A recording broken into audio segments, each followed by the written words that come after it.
St Helens. We're at the Ape Canyon lava flow. Top of the trail, essentially, it's up behind up there. Top headed toward the mountain, which goes up and intersects with the loop trail. Here we have the lava flow. Definitely cut a hole in the solid rock. Liquid magma.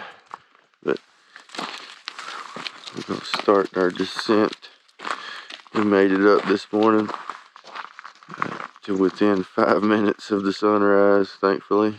Was able to watch it from this viewpoint, which you got Rainier up to the north, Adams over here to the east, which it's gotten hazy, more so now with the sun coming up and illuminating it. You can see it well here at daybreak. It's about 8 o'clock now. 8:25.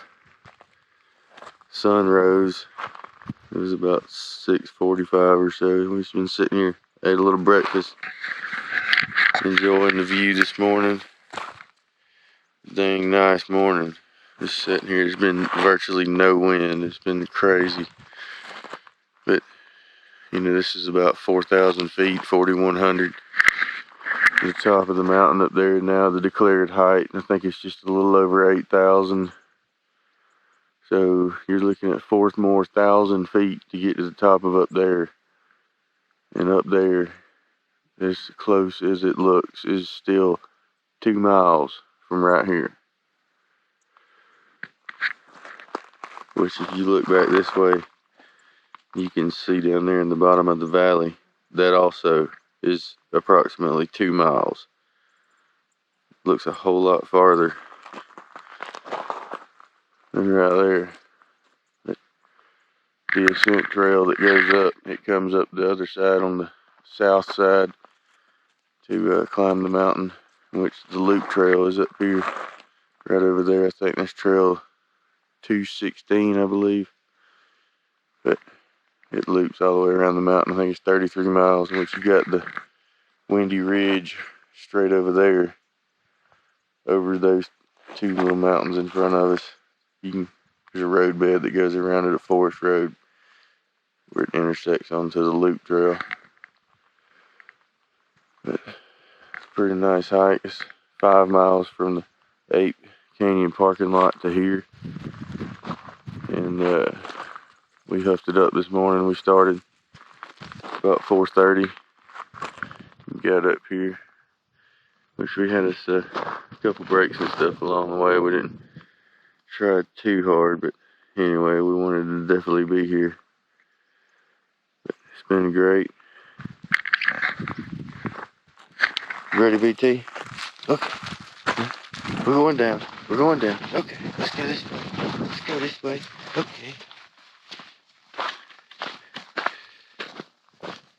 Hiking this trail is pretty much it's an out and back from the parking lot, which is approximately about 11 miles if you go all the way up to the intersection of the 2 trails. But I think that was marked right at 5 to that viewpoint. But got all kind of little views and cool spots along the way, which there's also no water on this trail. So if you want something to drink, you better bring it. Like I said, there's none. You're walking a spine the entire way up to the mountain, which is adjacent or whatever, parallel to the part of the mud flow that blew off when it erupted in 1980, which it's just a rock river. And this spine's about 200-300 feet above it the whole way up, in which it was somehow miraculously spared from the explosion, which most of that went to the north and northwest. It's a very cool trail. We definitely enjoyed it this morning. It was cool, about high 40s.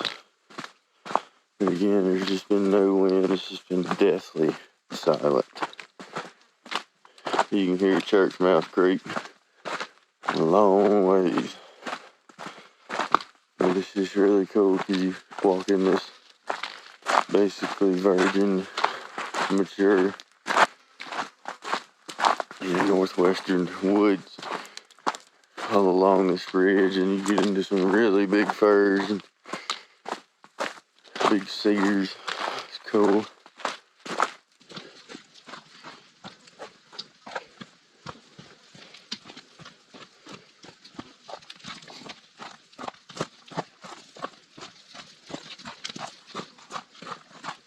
You can see here the blowout mud flow essentially that came off of this eastern side. You see the gap up there in the top of the mountain where it just, most of it I said went the other way over to the north and northwest, but this is the eastern, just the lahar rock mud flow. And so when you get down to the bottom of it, it looks like a dry creek bed, but there ain't no water coming down this. I mean, maybe sometime when you have some snow runoff and some meltage, but it's still pretty freaking nuts.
Washington 6s are harder than Colorado 14ers.